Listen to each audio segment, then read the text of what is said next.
Hebron, Illinois sits just 2 miles south of the Wisconsin border in McHenry County. 60 years ago, the county was America's cream of the crop, the dairy capital of the world. Hebron was just a milk stop with a couple hundred residents and a tiny high school with less than 100 students. In March 1940, this mini school's varsity basketball team earned a berth in the Illinois High School Association's Sweet 16 tournament. Now, they lost in the first round, but it was a proud moment for small towns everywhere. One player on that team was Howie Judson, an outstanding guard who was only a freshman, so Hebron had hope for at least the next 3 years. With less than 50 boys to build teams with, how could tiny Hebron ever produce a team that could live up to the nickname Green Giants? The little farm community that could had claimed some northern exposure and was pleased but unsatisfied. They went back to the fields and barns to work and wait. If they had to, they would wait till the cows come home.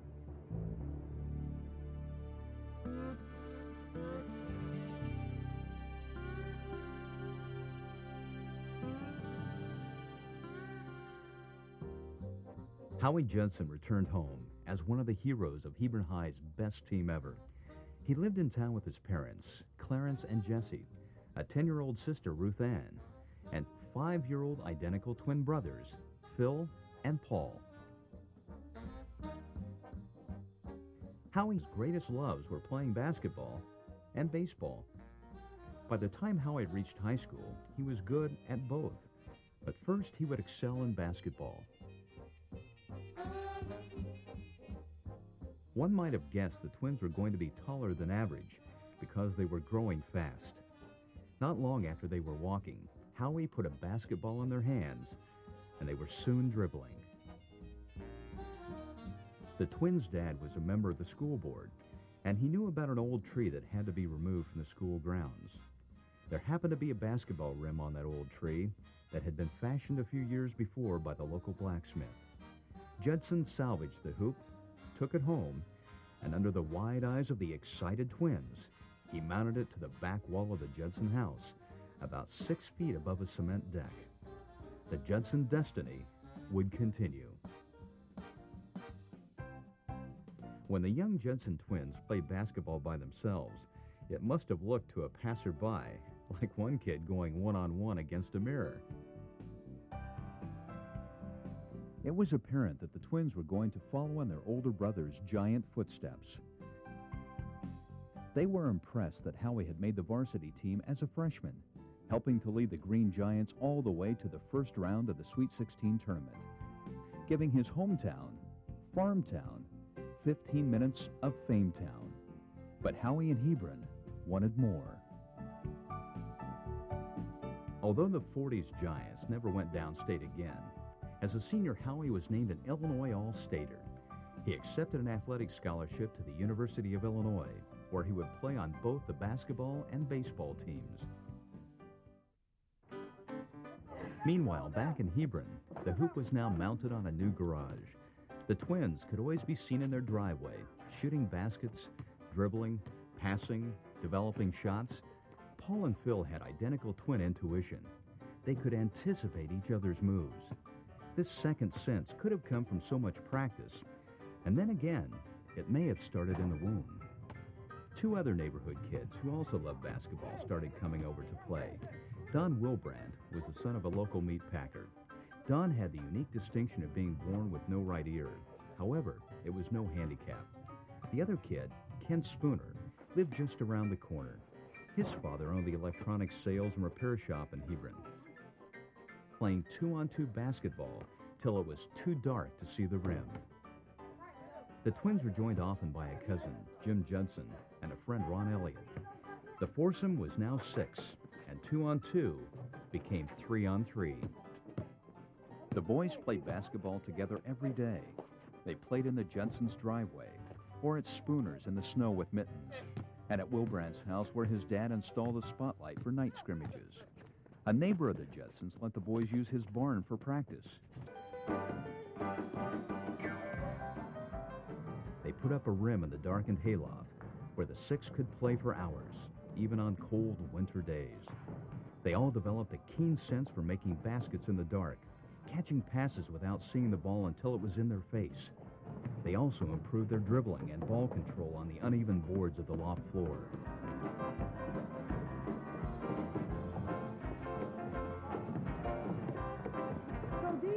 For almost a decade, the boys had played basketball when and wherever they could.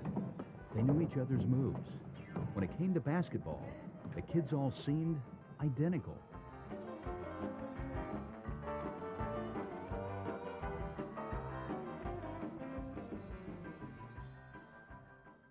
In 1948, the Judson twins and Will Brandt became freshmen at Hebron High School.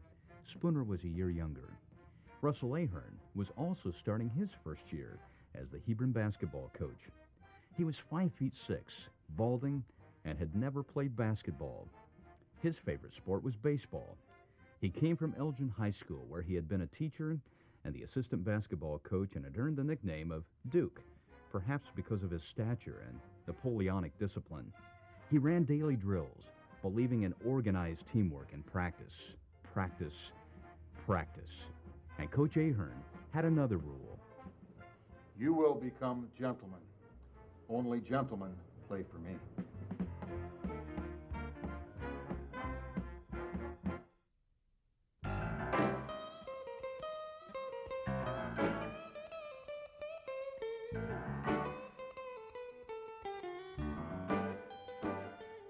Don Wilbrandt and Phil Judson made the freshman-sophomore team. Paul Judson went straight to the varsity squad. The boys knew they'd have to adjust from their run-and-gun freeform style to that of a team effort. Paul at guard and Phil at forward.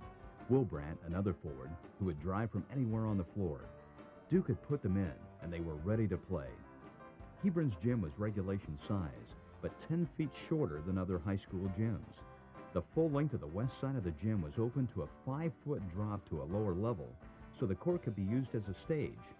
And it wasn't unusual for an ambitious player to find himself on the lower level. Under Ahern's coaching, the twins and Wilbrandt as freshmen played along with 10th, 11th, and 12th graders, helping the Green Giants win 14 games with 7 losses in the 48-49 season. The boys were enjoying high school basketball, but they were eagerly waiting for the next season when Ken Spooner would join them. In the 49-50 season, Ken Spooner was playing the guard position on the fresh soft team. He was hitting 20-footers all day long. No doubt Ahern was now dreaming about his future varsity team. A religious man, the coach was praying and centering his attention on the tallest boy at the school, a skinny, gangly farm boy who last year had transferred to Hebron from nearby Alden. For Coach Ahern, things were always looking up. What's your name, son? I'm Bill Schultz. How tall are you? About 6'5", I guess. What grade are you in? 8th grade. I'm Russ Ahern, the basketball coach. Have you ever played basketball? No, I don't think I've ever seen a game. You ever played any sport? Nope. What do you do after school?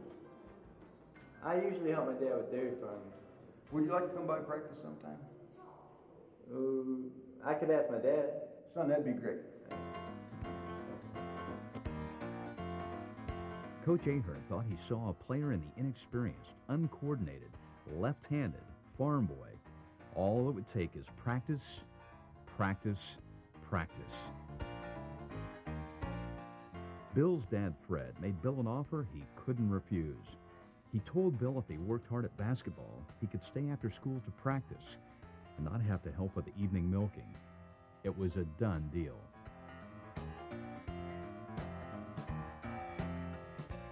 Howie Judson had impressive years at the University of Illinois in both basketball and baseball, and in 1950 was a starting pitcher for the Chicago White Sox. Howie had heard about the coach's giant discovery from the Twins and decided he would help groom Bill Schultz in the off-season.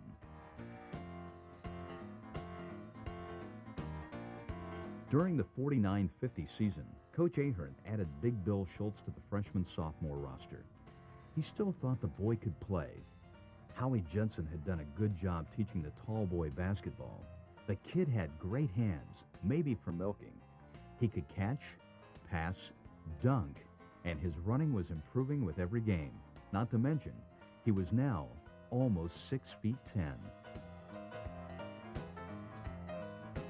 Bill Schultz and Ken Spooner were now freshman teammates. The Judson twins and Wilbrandt were playing on the same floor with Schultz and Spooner, but not much in the same games. As the three varsity juniors watched the freshman-sophomore games, they expected to see Spooner's accurate long shots and speed, but now they began to realize that the tall, farm-fresh center might be the future postman who could deliver.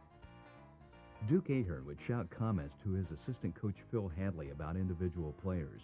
Hadley would record those comments in a spiral notebook, which Ahern used to deliver his critiques during breaks or halftime. The 50-51 team consisted of the Judsons and Wilbrandt, all juniors, along with seniors Jim Judson, a cousin of the twins, and center Ron Elliott. Those five played almost every minute of the 50-51 schedule.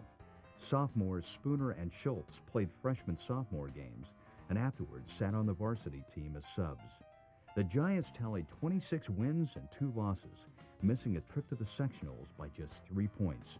Coach Ahern and Hebron were proud of the team from the smallest school in the smallest community in Illinois. They had tried hard and were successful, but they were still not satisfied. Bill, I've written some recommendations. These suggestions are the very minimum for you to do if you're going to become a polished basketball player by November 1951. Good luck. 50 push-ups a day down on fingers. Do not imitate other players. Continue to be a splendid gentleman.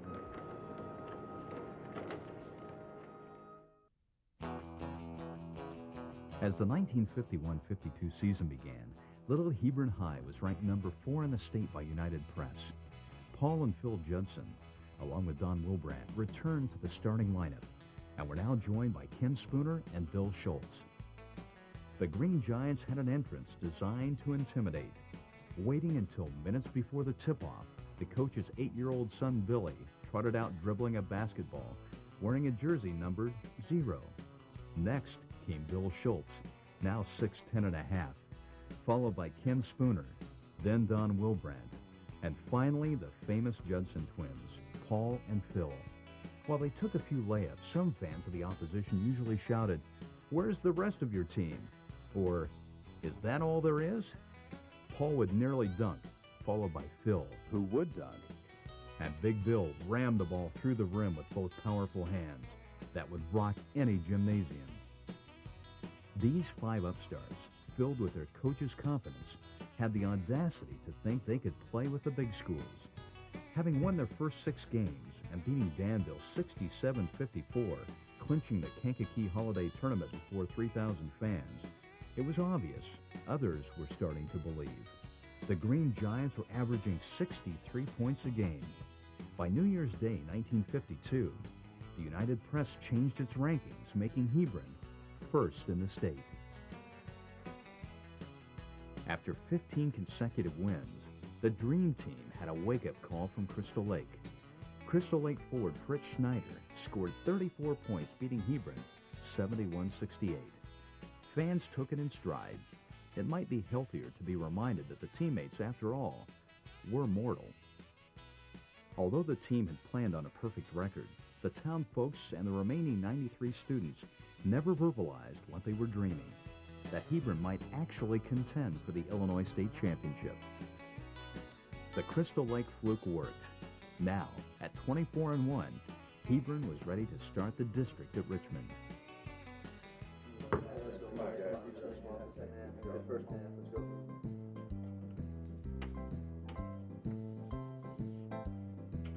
Boys, this is the only time I'm going to talk about games, except the one we play next. However, if you win the next 11 games, the Green Giants will be state champions.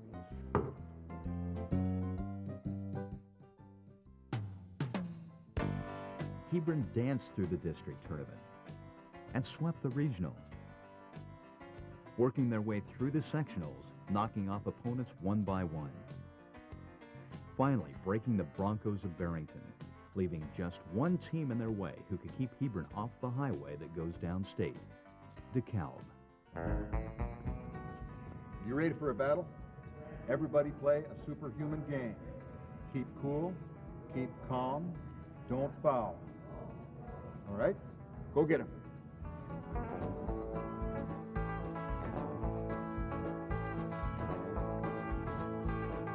Another Little David team from Hebron have made it to the state finals.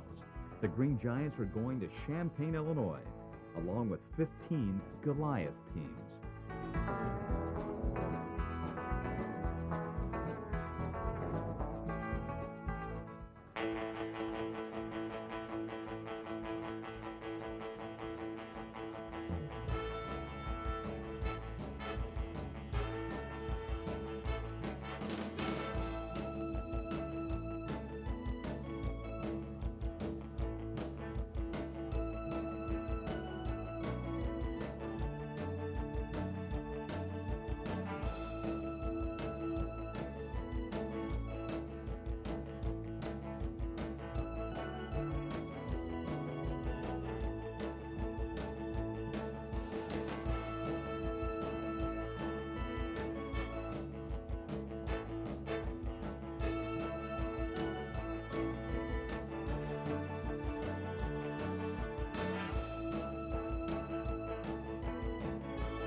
The IHSA tournament was the biggest state sporting event in 1952. All games were played in Champaign's humongous, historical Huck Gym, an old building that could hold 7,000 screaming fans. The other teams had their stars, but the Green Giants thought themselves a five-star team. As they entered Huck Gym for their first game against local favorite Champaign, they saw the enormous Illinois map with 16 town nameplates lighted by red bulbs.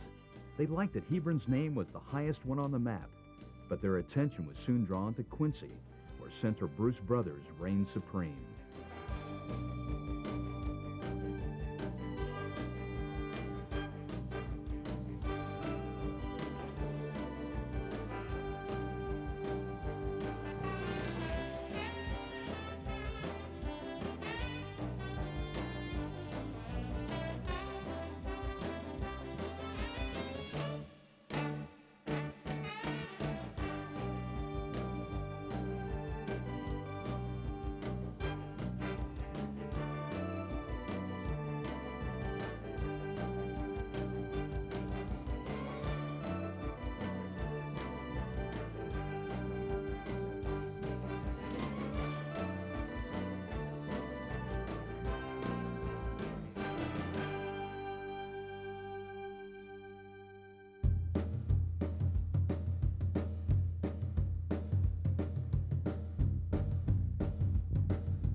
Apparently both teams were jittery starting the game. By the end of the first quarter, Hebron had a 16-14 lead, and Phil Judson had 3 fouls. In the second quarter, Hebron pulled its defense together. At halftime, it was Hebron 36, Champaign 21. Hebron never let its lead drop to less than 9 points from that point forward. Hebron beat Champaign 55-46, but the press was not impressed. They expected the Giants to be a better ball club than what they saw. Hebron went to the locker room angry that they were outscored in 3 out of 4 quarters.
Next up for Hebron was downstate Lawrenceville, who would meet a different opponent than the team that beat Champaign.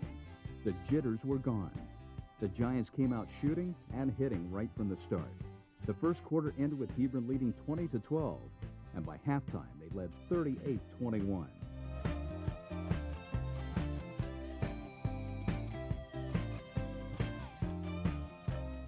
In the fourth quarter, Lawrenceville pulled to within 9, but the hot-handed Giants roared back, hitting baskets from everywhere.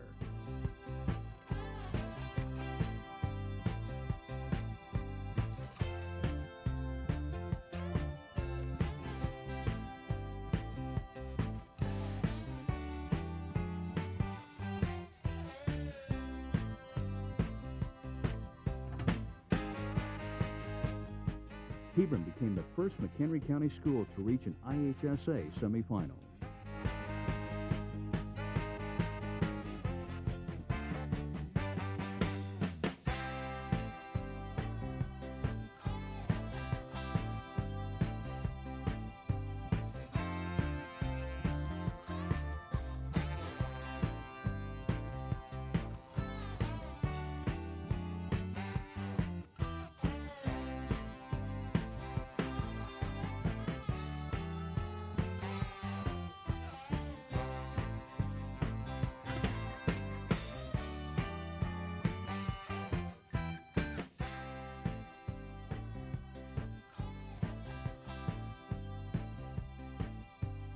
In the second semifinal game, Hebron was pitted against Rock Island. The Rocks were big and strong, though not too fast. Coach Ahern told his players to run them ragged. The Giants set the pace, and Schultz and Wilbrandt were hitting. It was close at the end of the first quarter. Hebron 15, Rock Island. Paul Jensen drew his third foul, and Coach Ahern pulled Paul for sixth man Bill Thayer. At halftime, Hebron held a 6-point lead. Paul Jensen was back to start the second half, but then Schultz picked up his third foul. The Rocks had the lead 46-45 at the end of the third quarter, but the Giants were not going to fall just yet. They scored 14 points back-to-back, and they stopped the Rocks from scoring for 6 solid minutes, winning the game 64-56, and in the process earned the right to play Quincy for the state championship.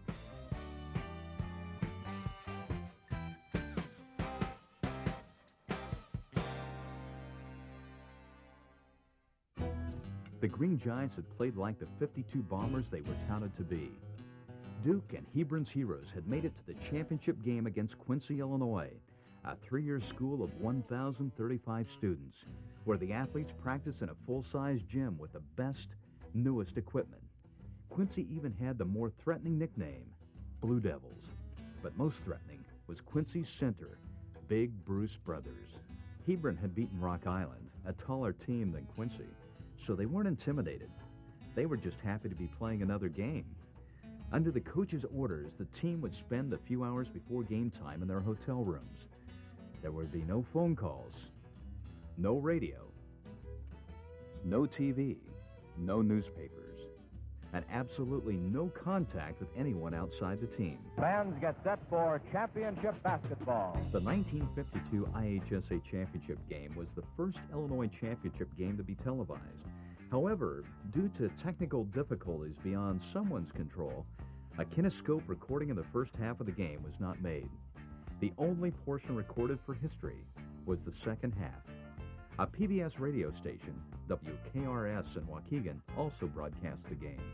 Although hundreds of television sets were sold in Illinois because of the Green Giants team, on the day of the finals, not many Hebronites remained at home. Hebron was a ghost town, with the exception of the coach's own mother. At 8:45 p.m., after both teams shook hands, Bill Schultz and Bruce Brothers walked to the center circle for the tip-off, and Hebron and its thousands of statewide fans held their breath. Schultz and Brothers battled each other like basketball gladiators. Brothers 2, Schultz 2. Brothers 2, Schultz 2. But a unique Quincy zone press was restraining Hebron's runaway shooters. And Schultz gets that rebound. He's over here to Paul Judson. Here he comes up court. Dribble with his left hand. Fakes. Gets a shot away, and it's in. He forced that shot. and he put it in. 8 seconds left, 35-34 before halftime. Quincy leads by 1. Here's Thompson. He better get a shot away. He does. A long shot. It's short. Chisholm gets the rebound. Paul on the gun barks, ending the half. And what a ball game this has turned out to be. At halftime, the score is Quincy 35 and Hebron 34. Thank you, Chick Ahern. 16 minutes to go. 16 minutes to determine which of these splendid teams will know the joy of championship, which will know the heartbreak of defeat. Brother, that heartbreak is very real here in the team that can't go home with the bacon. There's Paul Judson letting one go. Quincy is out in front, the white-shirted Quincy team, by 1 point. Long pass down the floor to Charlie Fast.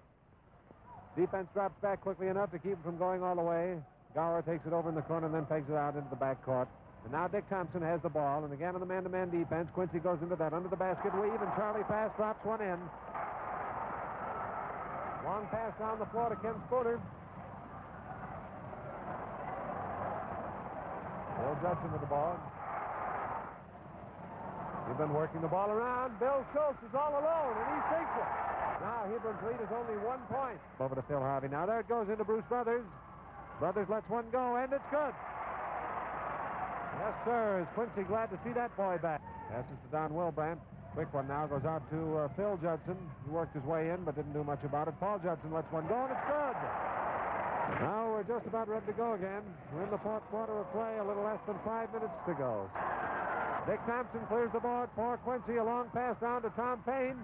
He has that ball off to the side of the basket, shoots. It's no good. And Phil Judson recovers for Hebron, and up the court they come. That's Spooner grabbing at that long pass. Can't hold it. Spooner in the ball. Go head over heels out of bounds. Hebron gets the board as Phil Judson gathers that ball in, coming down off the basket. Hey, Don Wilbrandt all alone, and as he goes underneath there, Bruce Brothers fouls him, and that fouls Brothers out. Bruce Brothers is out of the ball game, and that is a heartbreaking loss for Quincy. Don Wilbrandt. The miracle was short-lived, as Brothers' replacement Tom Payne was strong and quick. 5 seconds left to play. Judson lets one go in there, aim for Schultz, and it's broken up. Is there time to shoot? Gower goes down there and loses the ball as it goes into overtime. Now just be cool, be calm, don't foul. Run them ragged. Above all, don't let Payne touch the ball again. 3 minutes to go in the overtime period. In the center of the court, the officials are pointing at the clock, showing them where it will be when the playing time is over. When it gets to the numeral 16 on the clock, the overtime period will be done. Schultz passes the ball to Phil Judson. We're in overtime now, the first 3-minute overtime. Judson whips it out to brother Paul Judson. Now it comes over to Kim Spooner. Spooner taking his time. One basket is a big one here. Don Wilbrandt shoots a long ball into Bill Schultz, and he sinks it. It's good. 64-59. Hebron leads by 5 points with 30 seconds to go. 30 seconds left to play in the game. Phil Harvey dribbling that ball. Brother, you should be shooting. You don't have that kind of time. Let it go pass, and it's no good. Rebound. Harvey lets one go. No good. Still a scramble for the rebound. Dick Thompson comes up with it, but let's see what the call is. It's going to be a jump ball between Schultz and Gower. 16 seconds remaining in this game. Tip goes to Hebron. Paul Judson with it, dribbling down the sideline. He lets one go over to Don Wilbrandt. Spooner's under the bucket. Doesn't bother to shoot, just gives it out to Paul Judson, and the foul is called on Phil Harvey. That about wraps things up for Hebron. Yes, sir. Paul Judson turns around at the free throw line and waves his hand at the rooting section. There's only 5 seconds left to play. There's nothing going to happen now. Hebron is the state champion of Illinois. This free throw is a formality. It's no good. Under he goes. Shot is no good, and there is the gun, and it's over, and look at this crowd go mad. The sound of the final gunshot still echo in the minds of those who were there. And for the thousands of fans from the Midwest, those gunshots signaled a phenomenon in time and space that can never happen again. What really occurred that night was human beings witnessing living proof that anything is possible. And that ends our Illinois High School Association Championship Basketball Tournament in Champaign-Urbana. It's been a great tournament. We've got a new champion. Congratulations, Coach. How did you do it? Give all the credit to my boys. They united as a team that wouldn't be beaten. They followed their instructions to the letter and defeated two great teams in 6 or 7 hours, and that's how they did it. Each team player took time to look up at the gigantic state map as the Quincy light went dark, leaving one red glare. Hebron was still there. A tiny high school in a tiny town in America produced a handful of players who worked very hard, who believed their coach's every word, and they went out and fought the giants until they became the biggest giants of all.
Town's destiny, that most likely began in 1940, became a reality in 1952. What did it mean to the coach, the players, the school, the fans, and the relatives, and especially Hebron? Would it all be forgotten in a year or two?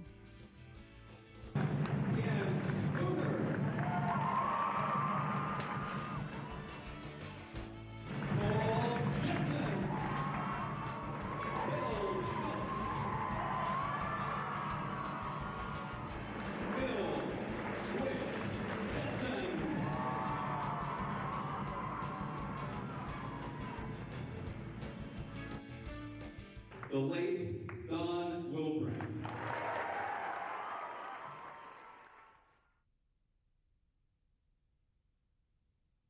I would like to introduce now the reserves. Number 12, Bill Thayer. Number 10, Jim Perkin. Number 7, Joe Schmidt. Number 21, Jim Wilbrandt. A nice warm round of applause for gentlemen who could not be with us today. Number 22, the late Clayton Fergie.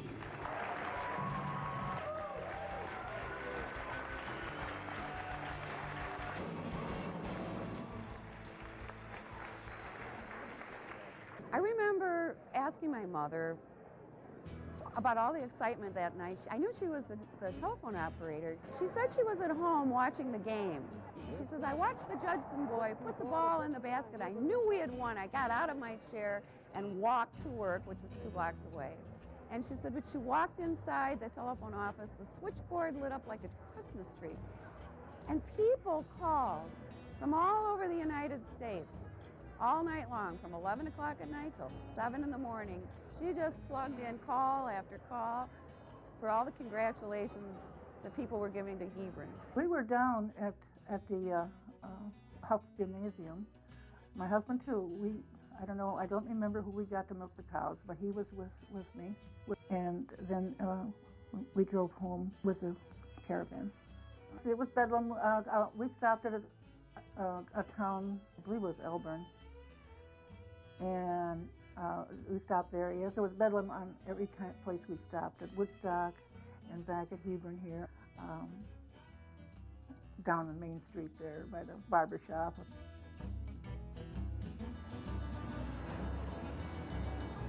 Hi, Brad. Hi, Jim. How you doing? All right.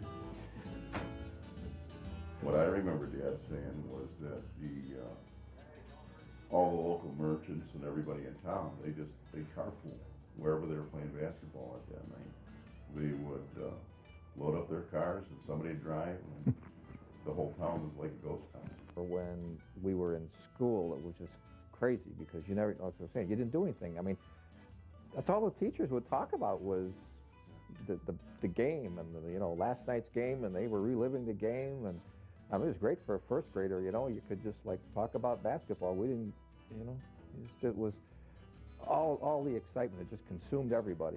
It's people coming here into the shop. There'll be some people that were, well, I was a little kid when this was going on, but I remember my folks watching the games and stuff and rooting for them and that.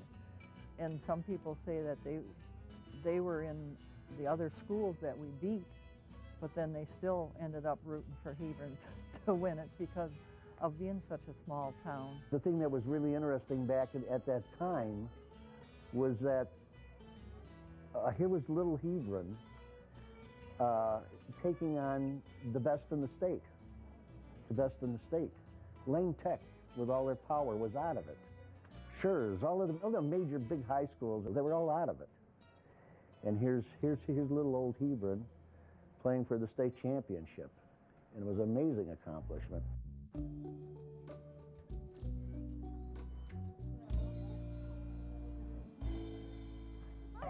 We're from Hebron High, couldn't be prouder. You can't hear us now, so we'll yell a little louder. We're from Hebron High, couldn't be prouder. You can't hear us now, so we'll yell a little louder. Team, team, team. We're fighting for them to win. And you were so keyed up. I remember doing a back bend and falling flat on my back because I was just so excited. And it goes into overtime. And we didn't do that cheer again. I don't think anybody could talk after the game. We totally lost our voices, as I remember, because we'd been screaming so much because the crowd was so loud. And I mean, even to try to lead a cheer, it was almost fruitless. And you didn't really care if you were able to or not. You were far more concerned with what was going on out on that floor. We're loyal to you, Hebron High. Wherever true blue, Hebron High. We'll back you to stand against the best in the land. For we know you have said Hebron High. Rock, rock, rock, rock.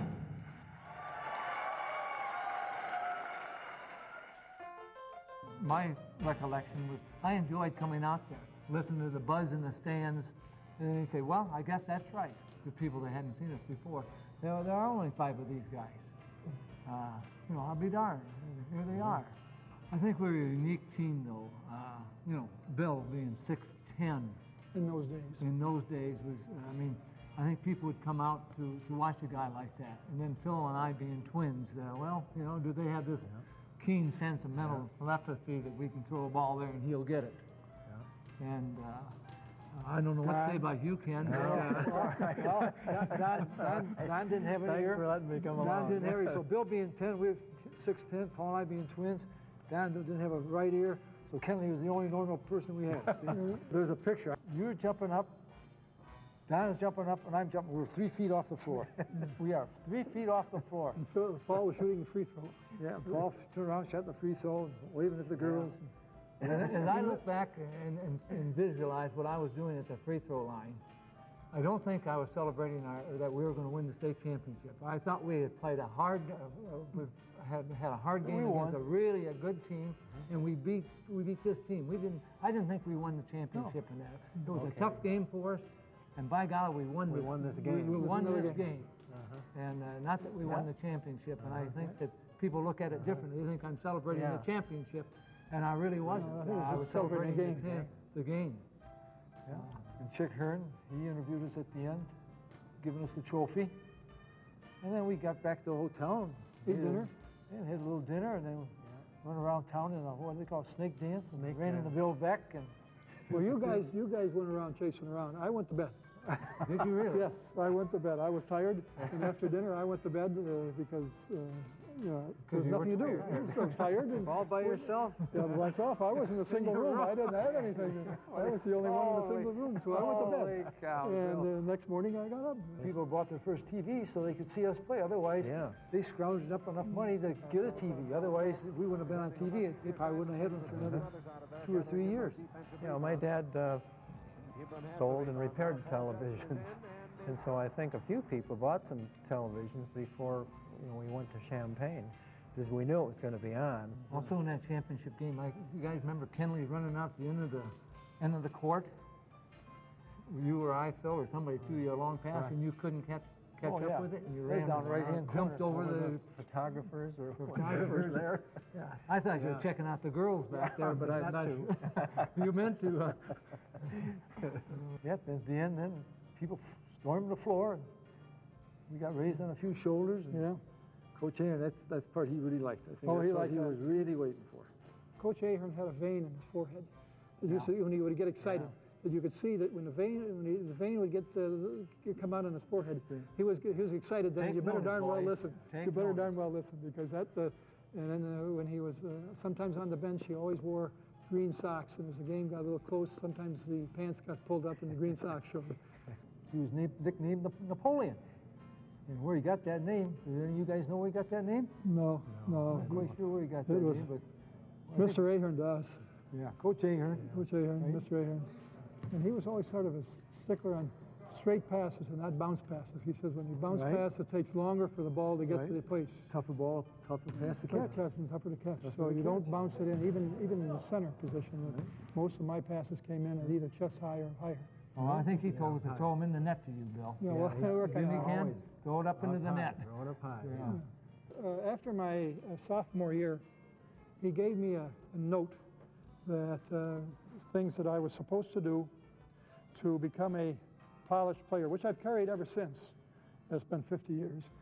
And in it was, it's kind of getting a little bit worn. And that's a classic, Bill. That's a little threadbare now. Antique a little bit. It came out of his notebook. You can still see the spiral on it. And it said recommendations for Bill Schultz, the very minimum if he wants to become a polished player by the fall of 1951. And it starts out with jump rope, 5 minutes a day, done on toes, 50 push-ups done on fingers, 100 jumping jacks, drag dribble, ball handling, and then it says, continue to be a splendid gentleman. Continue to be a splendid gentleman. He knew after about the first season that Hebron was a lot better than the other district teams because they were crushing them when they were playing them. So he had to train them, take them into big arenas so that they were accustomed to playing and wouldn't get freaked out when they went into a huge gymnasium. So they played at Waukegan, they played at West Rockford. I was at all the games. And then when they went down and they played at Huff Gym, they didn't panic because they were used to the size of the gymnasium. He also took them out on the road and he had them stay overnight so that they became accustomed to eating in restaurants and staying in the strange places and then getting up and playing games. He took them to the holiday tournaments where they had the experience of playing out of their element, completely out of their element. He tried to expose them in every way that he could so that mentally they would be prepared. I would say in today's, had they kept up with the way things are, they would probably still be as good as anybody in today's. It obviously is a different game today and the kids are better, but had they been in this day and age, I think they would have been as good as anybody today. I certainly think that the 1940 team and the influence of Howie Judson, who was one of the great players on that 1940 team, genesis of the 1952 success, having an older brother who's a sports hero in a small town like this. He went on to the University of Illinois, played professional baseball, and suddenly you have these twins who are following in his footsteps, also very athletic, and now that becomes the genesis for the team, and just went from there. Basically the same four starters throughout their entire grade school career. Of course, added Bill Schultz that last year on the varsity team, but you know, they were all from the same neighborhood, they were all from the same town. They just figured this was the way it was, you know, you grow up playing with the same kids. It definitely changed my life because you know, I wouldn't have gone to college. That would be the first thing. I probably would have stayed right here in Hebron. Worked maybe with my dad or my grandfather in the garage. Definitely, I wouldn't have gone to school. You know, being a farm boy, and in those days, those years, one of the things that farm boys look forward to is become 16 so you could quit school, because most of them wanted to be farmers. And I had the same intentions until basketball came along and until the state tournament came along. And when we won it, of course, that gave me an education at Northwestern, and it changed my life almost 180 degrees. Like Ken Bill said, it got us an education, it got us a job. We were able to coach and teach, and I met my wife there, so I got married. Basketball for Hebron and for the 5 or 8 of us that were involved in it, it meant a chance to get an education. I think Bill, he ended up taking 3 years of math his senior year so that he was able to attend Northwestern University. And Kenny attended Northwestern, and my brother attended Valparaiso, and Paul and Phil attended Illinois. Without basketball, who knows? Would they have gone on to school? Probably not. But it certainly opened a lot of opportunities to go on to college and move out of Hebron, I guess. The Class A and Class AA rankings that now dictate the size categories for Illinois high school competition make it certain that what the 1952 Hebron Green Giants accomplished can never happen again. The feat that Coach Russ Ahern and his Gentleman Giants recorded in the history books will stand unchallenged. The town of Hebron is not as small as it once was. The high school enrollment in 2002 is 131 students. The town folks of Hebron have saluted the 52 champions for 50 years and will continue to show their pride for decades to come. An explanation for tiny Hebrons actually becoming giants could have been a dream that manifested in Howie Judson and was later willed to brothers Paul and Phil. The twins carried the dream to Ken Spooner and Don Wilbrandt, and the preparation persisted for more than a decade. In driveways, coal cellars, and barn lofts. At Little Hebron High, they found expert guidance from Coach Russ Ahern and help from a tall, talented farm boy named Bill Schultz, who completed the dream team, a team that defeated all its giant opponents. Living in a town too small to provide a movie theater, a park, or even a substantial library in the 1940s and 50s may have played a bigger role in the teammates' lives than they knew. But they had a hoop, and a basketball, and a love for the game.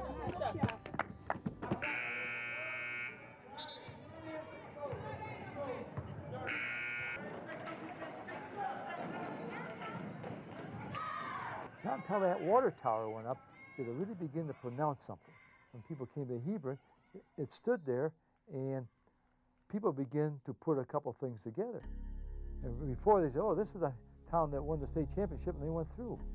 But with the water tower there, I think it pronounced something a little bit more. A little more magic came to it.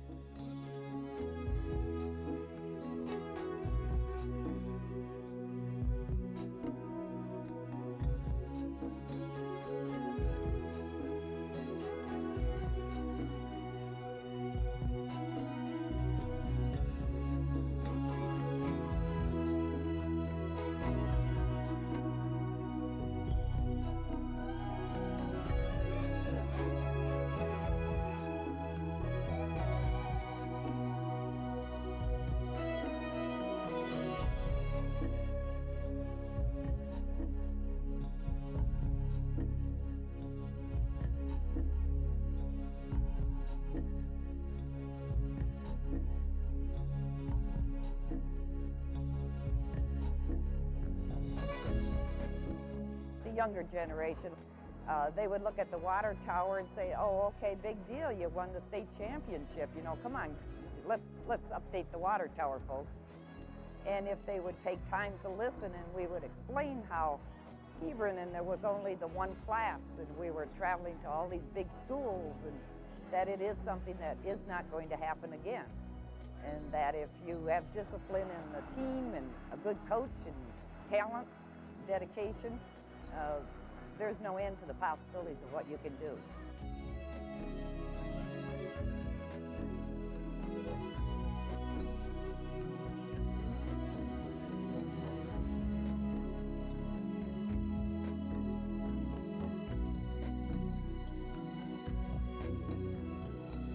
Please welcome the 35-1 Hebron Green Giants. Number 6, guard Ken Spooner. Number 9, forward Phil Judson. Number 4, guard Paul Judson. Number 17, Bill Schultz, center. Other hand for Hebron Green Giants.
We are Hebron!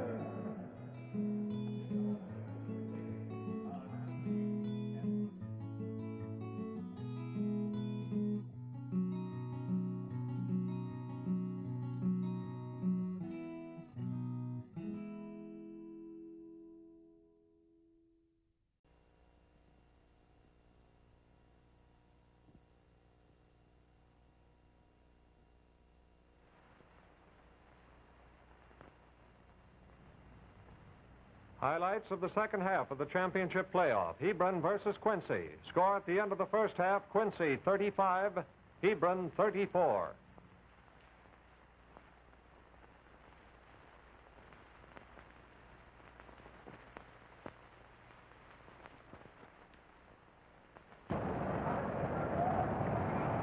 Fans get set for championship basketball. Thank you, Chick Hearn. 16 minutes to go. 16 minutes to determine which of these splendid teams will know the joy of championship, which will know the heartbreak of defeat. And brother, that heartbreak is very real here on the team that can't go home with the bacon. There's Paul Judson letting one go. Quincy is out in front, the white-shirted Quincy team, by 1 point. Long pass down the floor to Charlie Fast. Defense drops back quickly enough to keep him from going all the way. Gower takes it over in the corner and then pegs it out into the backcourt. And now Dick Thompson has the ball, and again on the man-to-man defense, Quincy goes into that under the basket weave, and Charlie Fast drops one in to push Quincy out to a three-point margin, 37-34. Even with the ball now. There's a high loft pass into Bill Schultz. Schultz misses the shot. Bill Judson sends it out. Ball goes back in again. That time Don Willebrand tries a shot, no good. This time he tries a shot, and it's good. 37-36 now. Quincy in front by 1 point. That's little Phil Harvey dribbling into the corner, now pegging it into Gower. Dick Thompson now goes into the line, lets one go as he fades back after jumping into the air and misses. It's Ken Spooner with the ball, passing over now to Paul Judson, number 4. Big Bill Schultz under the bucket, takes the high pass, and it's in. Beautiful pass, Jack. Yes, sir, that was right on the mark. Just out of the reach of Bruce Brothers, who is a pretty tall man himself. Makes the score 42-41 in favor of Hebron now. Quincy shooting, that's Bruce Brothers letting it go, no good. Gower's rebound is no good. Bill Schultz has the ball. Oh, it's Ken Spooner, and Spooner trying to pass to Paul Judson. Runs into Charlie Fast, and it's a foul.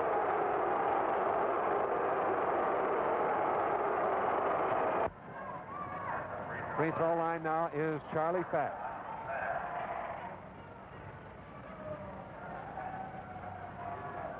Shot is good, and Quincy ties up the ball game, 42-42. Hebron has it now. That's Paul Judson with the ball. And now Hebron is being met with a pressing defense that greets him at the center line. There's a 4-on-1, and Paul Judson, the one defensive man for Hebron, broke up the play, batting the ball out of bounds. Dick Thompson sends one out to Phil Harvey. Back to Thompson. Harvey gets in there. Shoots one up, it misses. Charlie Fast gathers in the rebound. Let's go a shot. It's no good. Ball hits on the end line. It's out of bounds, knocked out of bounds by Quincy, and Hebron takes it. They're pressing Hebron now, and they're having luck with it. Again, the fast break is all right. Gower passing off to Dick Thompson, but he passed off a little bit too early. Was fouled in there. Paul Judson committed the foul. Yes, here in the third quarter of play, there are only 2.5 minutes remaining. And as each minute passes by, the atmosphere here in Huff Gymnasium gets more and more supercharged. Dick Thompson shooting. It's good. Quincy out in front, 43-42. Now ready with a second shot. It's good. 44-42. Quincy out in front by 2 points. Quincy in the all-court press now, and they're causing trouble for Hebron. It's Don Wilbrandt finally clearing the ball, dribbling up the court. Ken Spooner shoots from the side and drops one in. All tied up again, 44-44. Dick Thompson with the ball for Quincy. Quick pass into Phil Harvey. He's in trouble there. Out it comes into the backcourt. Dick Thompson lets one go, flips one under there to Gower, and Gower drops it in. Beautiful pass by Dick Thompson. That boy can handle a ball. Quincy in front, 46-44. Tight defensive press employed by Quincy now. Paul Judson whips it to Bill Schultz too fast. Schultz couldn't get his hands up in time to grab that ball, and it goes out of bounds, and Quincy takes it. Quincy in front, 46-44 over Hebron. Charlie Fast with the ball. Two-timed in the pivot area. He pegs it back into the backcourt. Dick Thompson is down under now as they wheel around the center. Bruce Brothers. Brothers tries to fake, then goes up, and is fouled in there by Bill Schultz. That'll be two shots. Bill Schultz has two personal fouls. Nobody's in any serious danger on personals. No one has more than three at the moment. 1.5 minutes left here in the third quarter.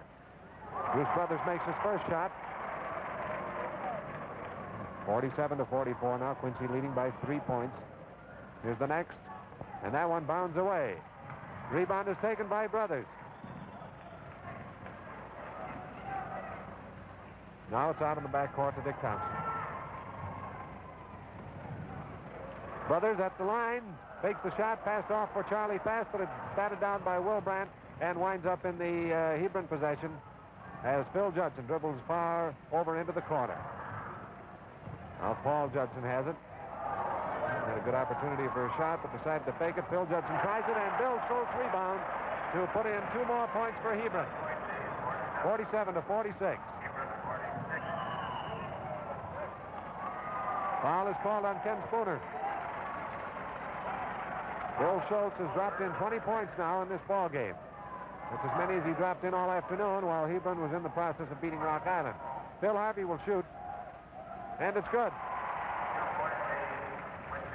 48-46 in favor of Quincy. Ken Spooner with that ball. He's going to try one from the side. It is in and out. Bill Schultz reached up there and almost pushed it down in, but couldn't quite get to it in time. Quincy rebounds. Quincy in the white shirts, and they have the ball, and they have the lead. 48-46, 2 points. Phil Harvey shooting, missing. Ball is knocked out to Paul Judson. Dick Thompson back very fast. Had a chance for a fast break there, but Paul juggled the ball, and still took a shot. He was fouled by Bruce Brothers. 4 personal fouls on Bruce Brothers. Phil Judson on the free throw line for Hebron. Scores 48-46, Quincy leading by 2 points. First shot is good. Now it's a 1-point lead, and Phil Judson has a chance to tie it up. 20 seconds left to play in the quarter. The ball game is all tied up. 48-48. Quincy has the ball now. 18 seconds left to play in the third quarter. Bill Harvey with the ball. Dick Thompson now takes it. Nobody at the pivot. Everybody's out in front. And Hebron almost intercepts, does intercept. No, he stepped out of bounds, couldn't quite save the ball. There was Paul Judson knifing in there, number 4, but Quincy has it once again. Seconds left. There goes the ball, and it is no good, and there is the horn. That ends the third quarter, and the ball game is tied up at 48 all. Ready for the tip. Schultz gets it. Tips it over to Phil Judson. Judson lets one go from the side. It is no good, and there's a scramble for the rebound. The new man, Tom Payne, is tied up by Bill Schultz. Bruce Brothers is on the sidelines now with 4 personal fouls. They're saving him for the last few minutes when they expect they might have a use for him. There's Ken Spooner letting one go. It's short. Over to Don Wilbrand. Wilbrand cannot make a nickel this half. He missed a shot. He's a good artist at shooting, particularly a one-handed shot. He's made 2 baskets in the entire game, which is way below par for Don Wilbrand. Look at that boy, Dick Thompson, scoot around there. Gallops around, bouncing that ball like he's on roller skates. The shot was missed, and Hebron takes it over. Paul Judson now in the middle of the court. Thompson all over the court. That's 29 in the white. Bill Schultz bobbles the pass, but Wilbrand catches the loose ball and scores. Don Wilbrand puts Hebron into the lead. 50-48 over Quincy. Quincy has the ball. That's Dick Thompson. Now out to Phil Harvey. Just messing around with it in the backcourt, waiting for something to develop in close to the basket. That's Tom Payne over in the corner, that number 33. Jack Gower lets one go. It's no good. Bill Schultz rebounds for Hebron. Hebron leads 50-48 over Quincy. A basket right here for Hebron would be a mighty big one. Don Wilbrand has the ball. Ken Spooner is by himself. The shot is no good. And Phil Judson goes up and comes down with that ball in a tangle with Charlie Fast of Quincy, and they'll jump for it at the Hebron free throw line. Quincy gets the tip as Phil Harvey scurries to the sideline to gather it in and brings it up the court.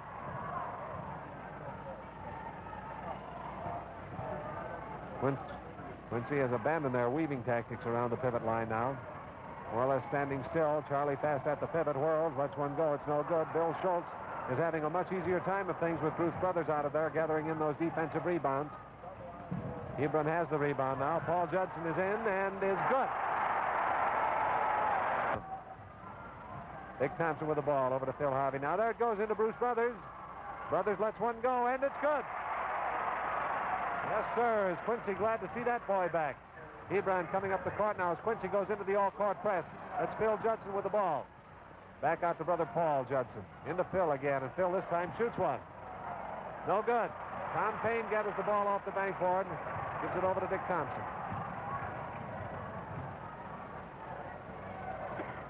Bruce Brothers again lets one go. This time the shot is short. And Gower, reaching for the ball, knocks it out of the grasp of Brothers, who was there to pick it up. Goes out of bounds, and Hebron has it, and here comes Ken Spooner. Passes to Don Wilbrand. Quick one now goes out to Phil Judson. He worked his way in, but didn't do much about it. Paul Judson lets one go, and it's good. Another 54-48. Hebron is out in front by 6 points. They're widening the gap. Quincy with the ball, feeding into Brothers, and Hebron steals that ball as the pass was too high. Phil Judson almost lost it. The pressing defense now. Pass down to Schultz. Schultz over to Judson, to Spooner, out to Paul Judson, and he's going to let one go. It is no good, and a foul is called on Tom Payne. Foul called on Payne. Paul Judson will shoot. 54-48. Hebron out in front of Quincy by 6 points. And they've got 5 minutes, just a few seconds less than 5 minutes to play.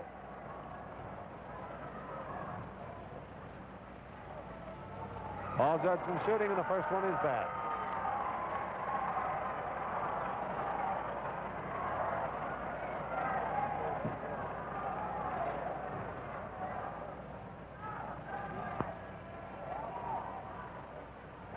Paul Judson sinks that one, and the tiny school from Northern Illinois is in front, 55-48, and Quincy takes timeout.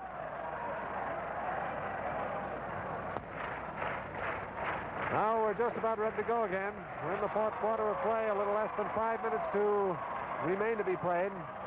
Corrected score, that scoreboard is still on the fritz, 50-55, Hebron out in front. And Quincy taking the ball in from out of bounds.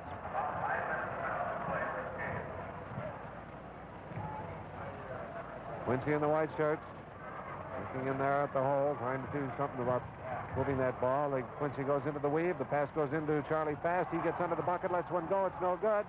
Hebron gets the board as Phil Judson gathers that ball in, coming down off the basket. Hey, Don Wilbrand all alone, and as he goes underneath there, Bruce Brothers fouls him, and that fouls Brothers out. Bruce Brothers is out of the ball game. And that is a heartbreaking loss for Quincy.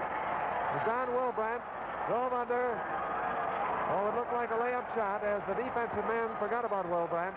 Brothers trying to recover and stop the shot from going in, reached out and fouled him, and that is all for the best high school center we'll see in a long time.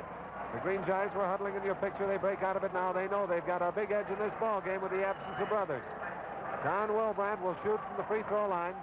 Brothers is out of the game.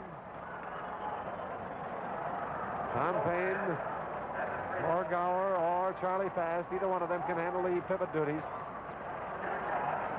in the absence of Brothers. 2 shots now. Here's Wilbrand's first, and still he has the buck tonight. Don Wilbrand, a really fine basketball player, is having tough luck on his shooting all night long in this final game. He drilled the second one, 56-50. Hebron out in front by 6 points over Quincy. Dick Thompson trying a shot is fouled by Don Wilbrand. Hacking foul is called on Wilbrand, number 8, the dark-shirted Hebron. Dick Thompson will shoot 2. First one is in there. It's 51-56 now. 52-56. As Dick Thompson sinks both of them for Quincy. Up the floor comes Hebron now. Moving that ball plenty fast, trying a pass to Schultz. It's blocked, and Quincy comes up with the ball. They've got Thompson tied up, and it'll be a jump ball. Two-timing Dick Thompson, they had him tied up, and a jump ball is called. Don Wilbrand and Dick Thompson jumping at the Hebron free throw line. Tip goes to Paul Judson. He puts a high one, a little bit too high, but Schultz saves it, batting it back to Wilbrand, who shoots. No good. Dick Thompson clears the board for Quincy. A long pass down to Tom Payne. He has that ball off to the side of the basket, shoots. It's no good. And Phil Judson recovers for Hebron, and up the court they come. That's Spooner grabbing at that long pass. Can't hold it. Spooner and the ball go head over heels out of bounds. Team that has captured the fancy of every basketball fan in and out of the state of Illinois. They just don't believe that anything as small as Hebron could produce anything as big in the figurative sense of the word as well as the literal as this basketball club. But Quincy has the ball now, and they're out to cause all the trouble they can. There's Tom Payne shooting. No good. Scramble for that basketball, and it'll be a jump ball between Jack Gower and Phil Judson. Gower in the white, Phil Judson in the dark. Jumping at the Quincy free throw line. The ball drops right between them. And again, this time it's Dick Thompson and Phil Judson. Again, the jumping position is at the Quincy free throw line. The ball is up in the air. And Charlie Fast gets the ball. Bounces into Bill Schultz. And let's see on which is foul going to be called. Foul is called not for the bumping into Schultz, but for a hand that reached out in the part of Don Wilbrand. Charles Fast will shoot. Ball is out. Ready now for the second one.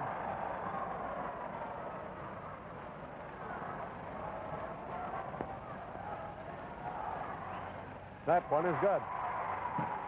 Hebron's lead now is cut to 3 points, 56-53. Don Wilbrand with the ball, pegs it into Spooner. Spooner has all the time in the world and didn't take the shot. They're going to play out the clock, I think, a little bit here. Take the shots when they're sure, but try to keep control of that basketball. Quincy is coming out now to press the backcourt of Hebron.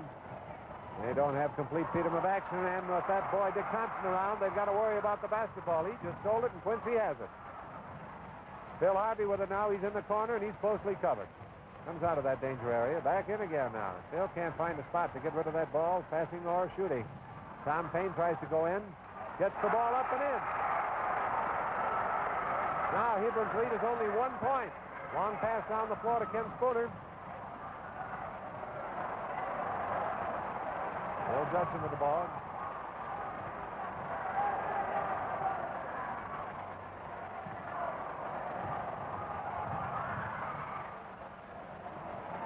He's been working the ball around. Bill Schultz is all alone, and he sinks it. Schultz can make him when he's closely guarded. You leave him alone, and it is just making it too easy. 58 to 55 now. Hebron regains its 3-point margin. Tom Payne shoots from the foul circle. No good. Phil Judson getting the rebound for Hebron. Goes down to the out-of-bounds line, then passes back. Phil Schultz taking the return pass. Now Paul Judson has it, goes on in, and is called for traveling. Too many steps as he went up for the basket. Hebron 58, Quincy 55.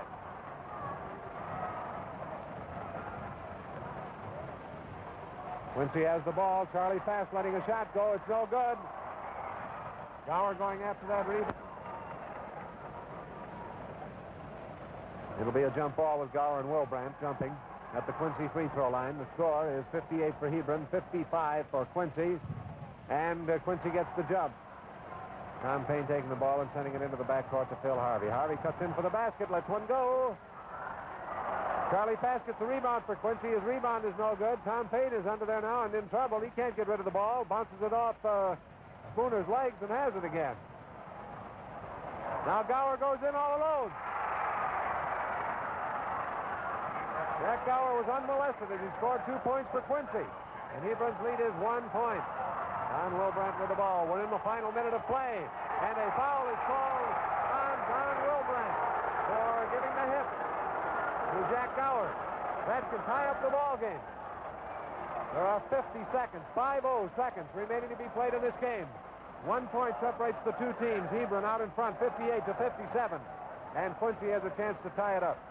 Jack Gower shooting. It's good. The ball game is tied. From this point on, I don't know how well you'll hear me, but we'll do the best we can. Paul Judson falls with that ball, and there's a tie up there. As Dick Thompson comes in along with Charlie Fast, they're going to jump it up between Thompson and Paul Judson. And Thompson gets the jump as Paul Judson didn't time it right and went up too soon and got under the ball. Couldn't tap it. Ball game tied up. Phil Harvey with it, doing a beautiful job of exhibition dribbling there, going into the corner now.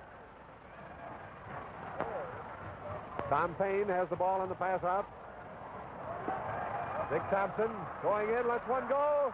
Bouncing off the rim, no good. Rebound attempt by Fast, no good. And the ball is out of bounds, and it will be Quincy's ball. Dick Thompson will throw it in. Quincy down there with those players all set in the line are setting up a screen play. And Payne is the man they tried to free as he cut around to the outside, but he had to drift back, and the pass is wild, out of bounds. Hebron takes the ball out of bounds. 10 seconds left to play. Paul Judson with the ball. A press defense against him. Don Wilbrandt with the ball. He goes in, juggles the ball, can't get rid of it. 5 seconds left to play. Judson lets one go in there, aims for Schultz, and it's broken up. Is there time to shoot? Gower goes down there and loses the ball as it goes into overtime. 3 minutes to go in the overtime period. In the center of the court, the officials are pointing at the clock, showing them where it will be when the playing time is over. When it gets to the numeral 16 on the clock, the overtime period will be done. Schultz passes the ball to Phil Judson. We're in overtime now, the first 3-minute overtime. Judson whips it out to brother Paul Judson. Now it comes over to Kim Spooner. Spooner taking his time. One basket is a big one here. Don Wilbrandt shoots a long ball into Bill Schultz, and he sinks it. Hebron goes into the lead. 60 to 58. Here comes Quincy up the court. They're a poised and heady ball club. They're not scattered or panicked by that basket. Dick Thompson passing over to Payne, back to Thompson again.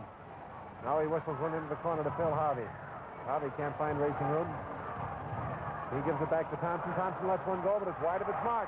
And the rebound is grabbed by Hebron as Phil Judson comes out with the ball and passes now to brother Paul, who's bringing it across the middle court. That's Phil Judson taking his time.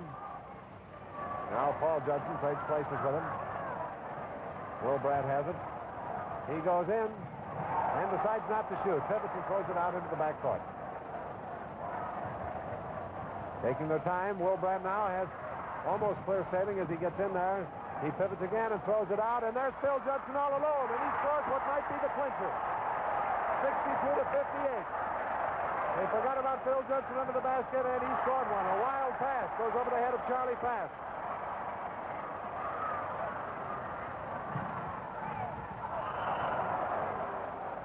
Foul is called on Jack Gower, who fouled Don Wilbrand as he was driving in.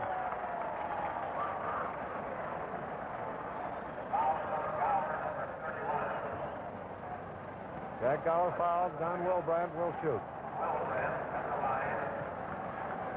One shot. 62-58. Hebron is out in front, and the shot is good to make it 63-58. Hebron leads now by 5 points. Quincy coming up the court with the ball. Tom Payne with it. How much time is left? Less than a minute. 20 seconds remaining. Tom Payne going after the rebound. Has it. He lets one go. No good. Bass has the ball now. Gives it to Dick Thompson. Thompson going up to shoot. Has the ball knocked out of his hands by Wilbrand, but it goes out of bounds. No, I'm sorry. There's a minute and 5 seconds left to play in this game. A minute and 5 seconds in this overtime period. 1 minute to go. That's Phil Harvey giving us a fancy Dan dribbling exhibition and being fouled by Paul Judson as he went under the bucket. Paul Judson, number 4, committed the foul. Phil Harvey will shoot one with about 55 seconds remaining in this game. We're in an overtime period with Hebron out in front. After the ball game was tied up at the end of regulation play, 58 all. Hebron has scored 5 points here in the overtime to lead 63-58. Around 55 seconds remaining. 55 seconds. The ball is dropped in by Phil Harvey. It makes it 63-59. Foul is called on Charlie Pass. One shot. Bill Schultz will shoot one. Determined to get after them. Determined to try and cut that margin down. Try and whittle it down and grab the lead themselves if they can in this short period of time. Schultz misses his free throw, but Quincy gets the rebound. Up the court they come. Time is precious. They'll have to shoot and shoot quick. Phil Harvey goes in, gives the ball to Thompson. Thompson lets one go. It's no good, and Bill Schultz gets the rebound for Hebron. That makes things tough for Quincy. Phil Judson coming up the court. Long pass across court, and a foul is called. Foul is called on Charlie Fast against Phil Judson.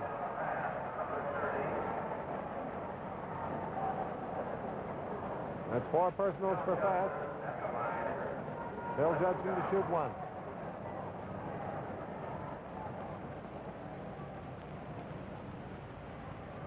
It's good. 64-59. Hebron leads by 5 points with 30 seconds to go. 30 seconds left to play in the game. Phil Harvey dribbling that ball. Brother, you should be shooting. You don't have that kind of time. Let it go pass, and it's no good. Rebound. Harvey lets one go. No good. Still a scramble for the rebound. Dick Thompson comes up with it, but let's see what the call is. It's going to be a jump ball between Schultz and Gower. 16 seconds remaining in this game. Tip goes to Hebron. Paul Judson with it, dribbling down the sideline. He lets one go over to Don Wilbrand. Spooner's under the bucket. Doesn't bother to shoot, just gives it out to Paul Judson, and the foul is called on Phil Harvey. That about wraps things up for Hebron. Yes, sir. Paul Judson turns around at the free throw line and waves his hand at the rooting section. There's only 5 seconds left to play. There's nothing going to happen now. Hebron is the state champion of Illinois. This free throw is a formality. It's no good. Under he goes. Shot is no good, and there he's done, and it's over, and look at this crowd go mad. Look at that, Hebron match.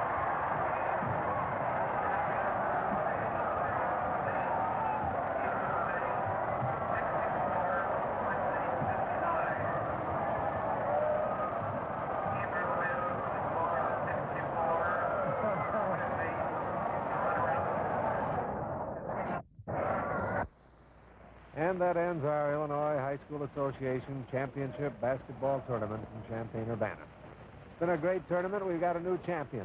And the Illinois Bell Telephone Company has enjoyed bringing it to all of you. Courtesy of Illinois Bell Telephone Company.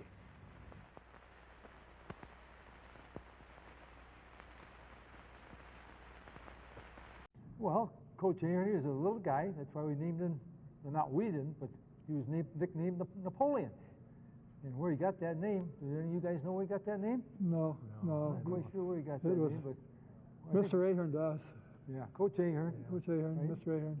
And we think we pretty know that he was much of a fundamentalist, and he made sure that we were fundamentally sound. And as you can probably knew, that we didn't have a lot of people to practice against. And we had five of us, and then who do we have to practice against?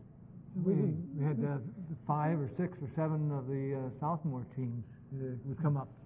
We work at this end of the basket individually and on individual fundamentals. Yeah. And then later on, we'd be able to practice against the other team. We didn't scrimmage much. No, we didn't scrimmage very little because just couldn't do it. It was not enough players to scrimmage against. We were great for fundamentals. We used to have those fundamentals every night. Practice would start. Forward across, one-on-one, full court, one-on-one, full court, one-on-one. And forward across and passing drills. Always a chest pass, never a one-handed pass. Yeah. Because pivoting with it. Yeah. No cross-court passes like they do today.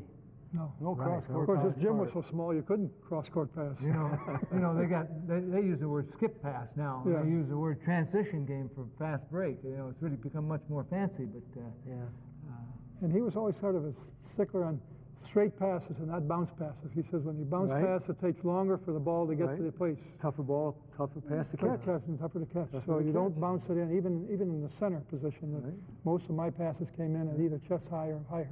Well, I think he told us to throw them in the net to you, Bill. Throw it up into the net. Throw it up high. In those days, the center circle was, the center 3-second line was narrower. So I could plant myself a little bit closer to the basket than I can. You mean the keyhole? Keyhole, yeah. The keyhole. It was narrower, so I could plant myself closer to the basket, so when I could get the ball into me, it was pretty much a straight-in shot from there. And you had good hands. We didn't have to worry about we didn't have to worry about you not catching it. I could catch the ball. And you had feet like you go out and dance. Good feet, good hands. I don't know about the feet part. So good. The hands that was something that was. Yeah. Don was a very good driver. Played the forward position, fake, drive in, lay it up. Very scrappy in underneath. Phil was a tremendous rebounder. And Don on the one side, and Don came in on the other side to rebound. Very scrappy player, good shooter. Well, Don was the captain of our team too. Went the first few games through Christmas, I think. You and Paul, and Don and I alternated, and then shortly after Christmas, I think in January, we voted him captain. Yeah, well deserved. One of the things that I used to remember about Don is on defense. Don was always played the front line on defense with Ken. And Paul, Phil, and I were in the back. And usually Russ Ahern would give Don the more aggressive, or larger, the taller of the two guards, because Ken being about 2 inches shorter than Don was, or 3 inches shorter. We weren't that much shorter, though. No. Well, Don was about 6'1", wasn't he? 6 foot.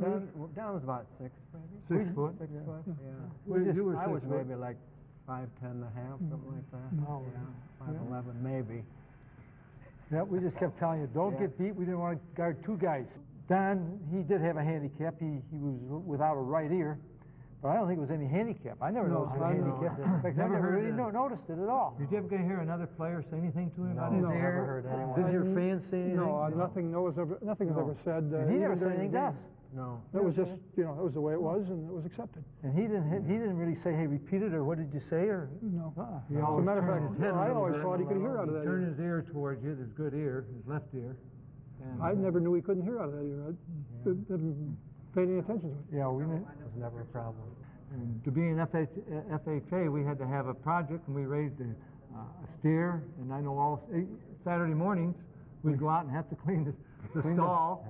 And, you know, even though we had a ball game Friday night, Ken, and coming up Saturday, we were out there cleaning and doing our chores, and then he'd come and get Phil and I generally, wouldn't he, Phil? Yep. And we'd go out to the farm and do our FHA. At the end of FFA. Yeah, at the end of the year, we took our cattle into the Chicago stockyards.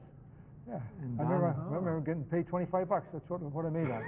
$25. That was big money then. Oh, yes. Good big money then. But also, his dad put up a light in the garage. Now, Bill didn't get in on this. I didn't get in on Henry, we got down there to the garage on the light. That was a pretty big deal, have a light in the garage in those days, and could play at night without having to look too close for a black rim. Yeah. But we went around to Ken's driveway, to Don's driveway, to our driveway, went across the road to Mao's garage. He opened up the hayloft door, but sometimes it's really cold. So we shut it a little bit to stop the cold air getting in, and what do we do then? Well, you couldn't see. Well, yeah, but what do we do to see? The door you couldn't see, it was pretty dark. dark. You know what we did? We knocked the knot holes out. Remember, we knocked the knot holes? Mrs. Mao would yell at us. Yeah. But that's what we did. We swept the straw aside, and one end was a small rim. And one end was a larger rim. Did you ever play in there, Bill? Just a couple times, yeah. Couple times? Just a couple times. I remember the smaller rim.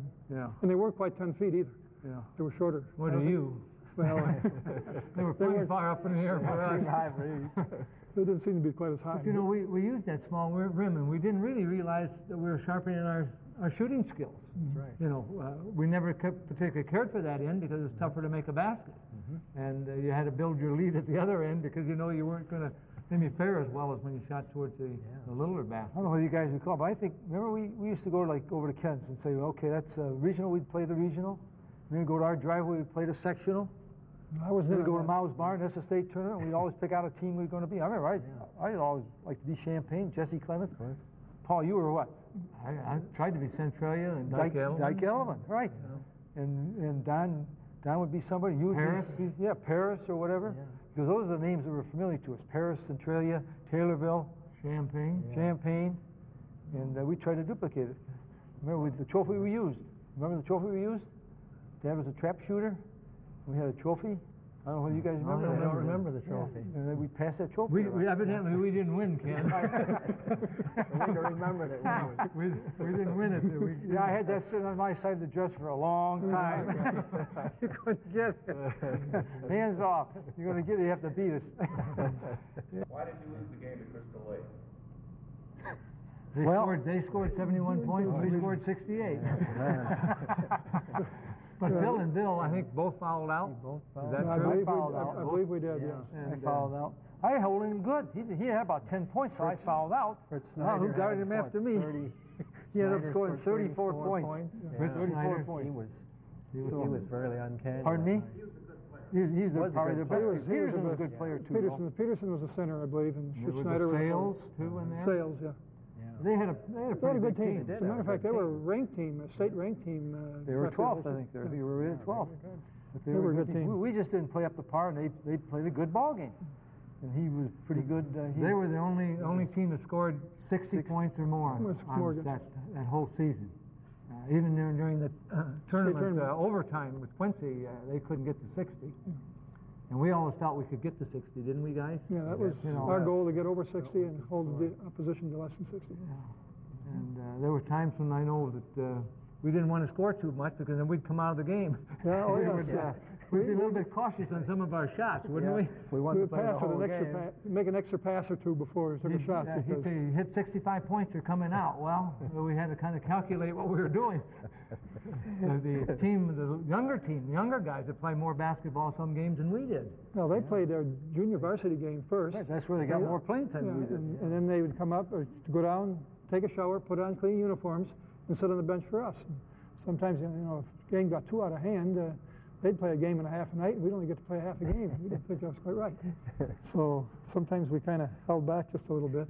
That Belvedere game. That Belvedere game, that, of course, is going back. Bill's got a good story for this one.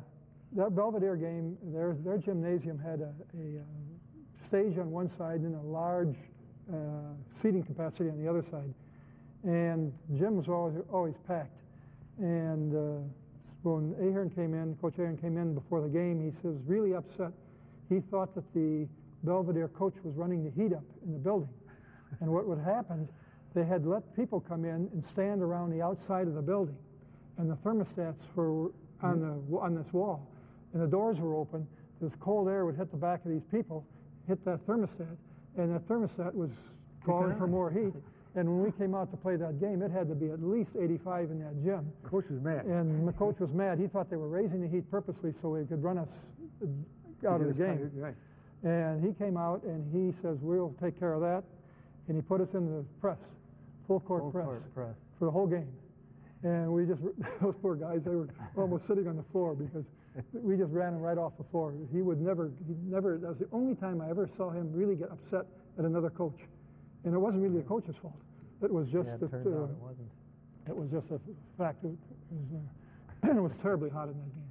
Rock Island game, we were 3 points down. We scored 14 straight points until the end of the game, and then what happened? Yeah. Some guy threw the ball to him. Coach Ahern always used to say, count out loud if you're being pressed, 1,001, 1,002. Then the official won't count too quick and bowl the.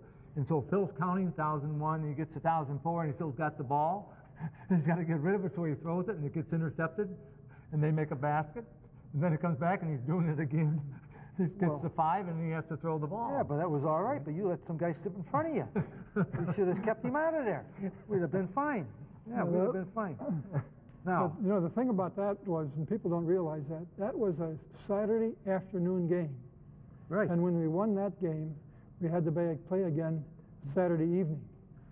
And so we had 2.5, 3 hours. 2.5 hours, 3 hours. Yeah, something like that. To because the game probably got over at 5 or so, and then we played again. Yeah. At 9 o'clock.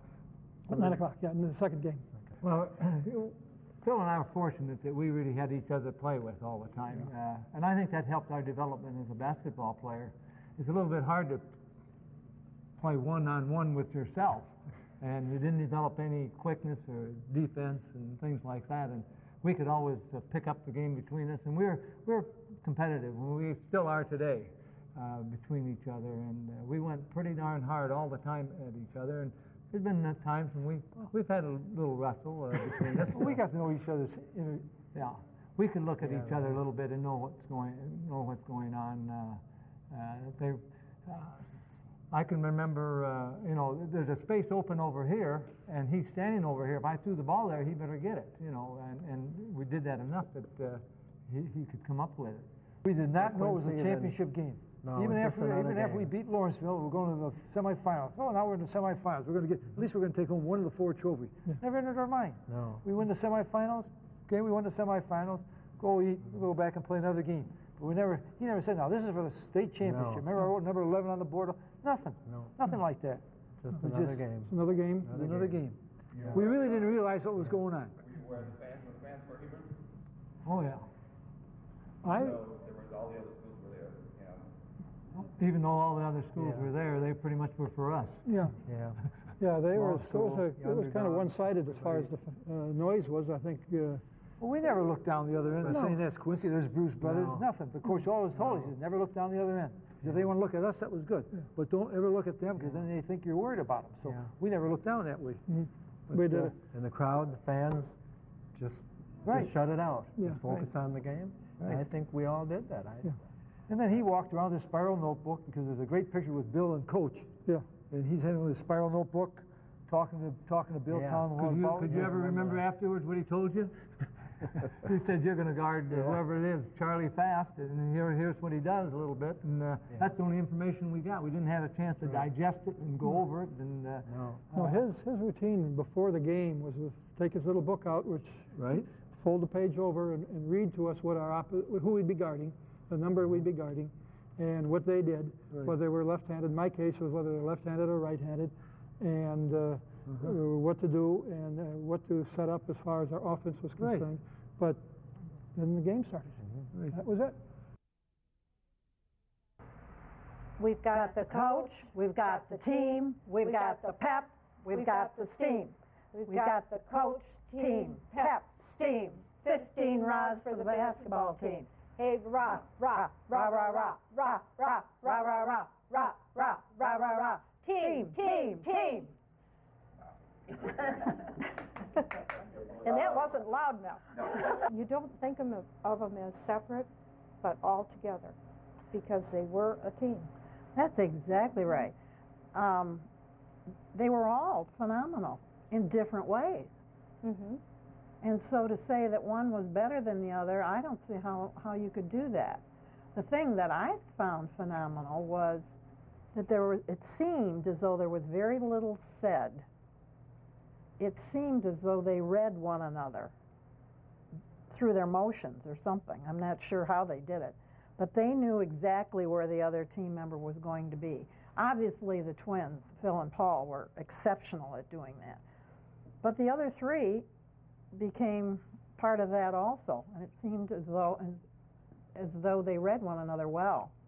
Mm-hmm. And the person that probably had it the most difficult was Bill Schultz, because he was the one that learned basketball the very latest in his life.